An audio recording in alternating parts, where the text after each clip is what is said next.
तो ये हैं कैरेट्स जो हमने वॉश कर ली हैं। अब हम इसे कट करेंगे। अस्सलाम वालेकुम। मैं हूँ आसिया इकबाल और आप मेरा चैनल देख रहे हैं वुमेंस अरीना। और आज हम बात करेंगे गाजरों के मुतालिक। गाजरों की अफादियत से किसी को इनकार नहीं, ये नज़र के लिए बहुत अच्छी है। इसमें विटामिन ए मौजूद होता है और ये ना सिर्फ नज़र के लिए अच्छा है, ये दिल के लिए और सेहत के लिए बहुत ही अच्छा है। गाजर का इस्तेमाल घरों में सालन के तौर पे, इसके जूसेस, इसके हलवे और मुरब्बे बनते हैं जो कि बहुत अफादियत के हामिल हैं। और आज हम इसकी रेसिपी जो मैं शेयर करने लगी हूँ वो बहुत ही सिंपल वे में है गाजर का मुरब्बा बनाने की। तो हम गाजर का मुरब्बा बनाने की रेसिपी स्टार्ट करते हैं।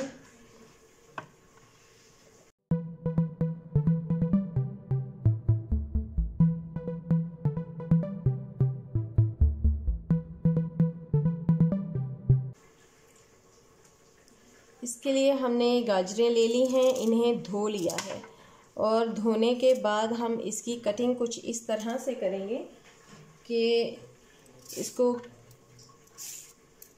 सबसे पहले हम इसकी छिलका उतार देंगे, कवर सारा इसका उतार देंगे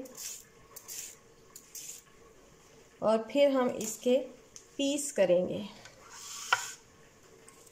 इसकी इतने पीस करेंगे जो हमारे लिए च्यू करने भी आसान हो।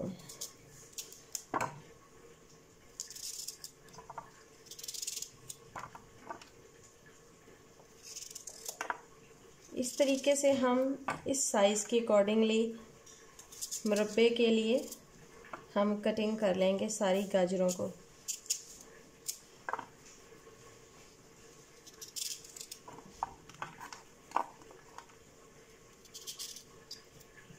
और दूसरी तरफ हम एक बर्तन लेंगे, इसके अंदर हम सारी गाजरें जो हम कटिंग कर लेंगे डालते जाएंगे।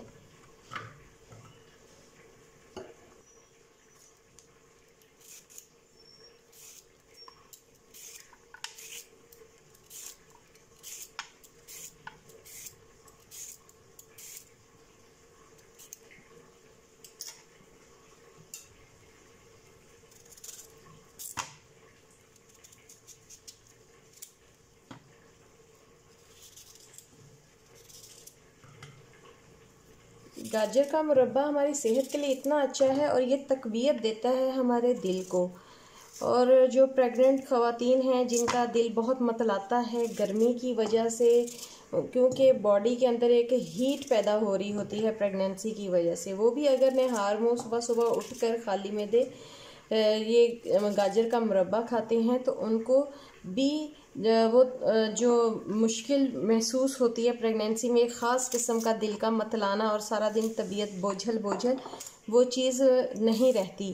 तो गाजर का मुरब्बा बहुत बेहतरीन है। इसको हम मुख्तलिफ़ किस्म की खानों में भी ऐड कर लेते हैं। जैसे गाजर का मुरब्बा मीठे राइस के साथ भी खाया जाता है। इसके अलावा जो ये गाजर का मुरब्बा है ये लोग रोटी के साथ भी खा लेते हैं और इसको वैसे ही खाने के बाद एज ए स्वीट डिश भी खाया जाता है। और ये देखें मुरब्बे में ये जो हम गाजर लेते हैं तो उसके अंदर ये जो येलो येलो पार्ट होता है ये कटिंग में ज़रूर निकाल दिया करें। इससे मुरब्बा टेस्टी बनता है अगर हम इसको निकाल दें। तो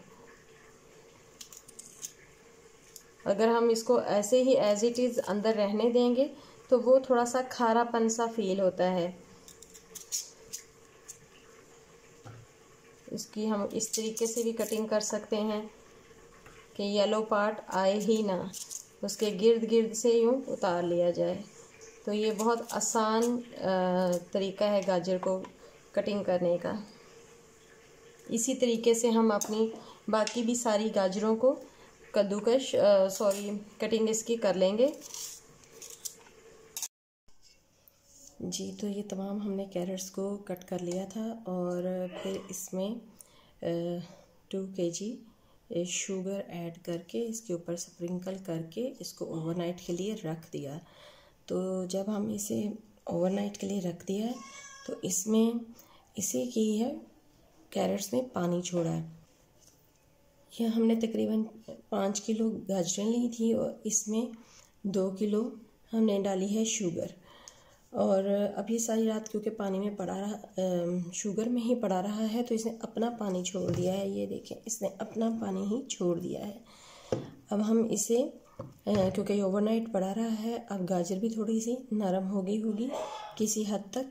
अब इसको हम मिक्स करके चूल्हे पे रख देंगे और इसमें 2 से 3 इलायचियाँ डाल देंगे। तो इस तरीके से ये फिर अपने ही पानी में पकता रहेगा। अगर आप चाश ज़्यादा पसंद करते हैं तो आप ज़्यादा शुगर डाल सकते हैं। अगर आप चाश कम पसंद करते हैं तो आप कम शुगर डाल सकते हैं। क्योंकि हम लोग चाश कम पसंद करते हैं इसलिए हमने कम शुगर डाली है, तो आप इससे थोड़ी सी ज़्यादा भी डाल सकती हैं।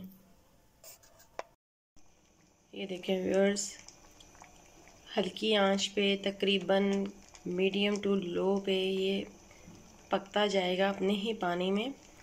तो इस तरह से ये कैरेट्स का जो कलर है वो भी थोड़ा गाढ़ा होता जा रहा है और इसका जो शीरा वो भी बन रहा है, वो भी गाढ़ा हो रहा है और साथ साथ में गाजरें नरम होना शुरू हो रही हैं। तो ये अभी काफ़ी देर हल्की आंच पे पकता रहेगा।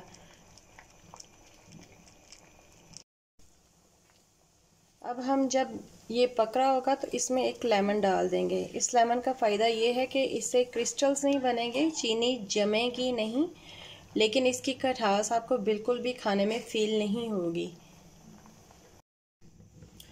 ये देखें, ज़बरदस्त किस्म का अब ये बन चुका है मुरब्बा। और ये इसकी चाश देखें कितनी ज़बरदस्त। अब आप इसको चूल्हा बंद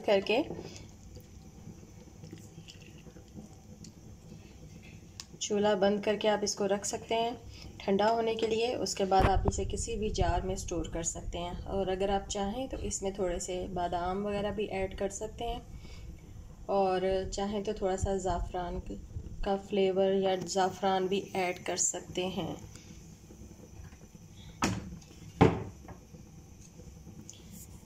ये ज़ाफ़रान है, मैं इसको थोड़ा सा ऐड कर दूंगी इसमें, तो उससे इसका मज़ीद फ्लेवर बहुत ज़बरदस्त एनहांस हो जाएगा। तो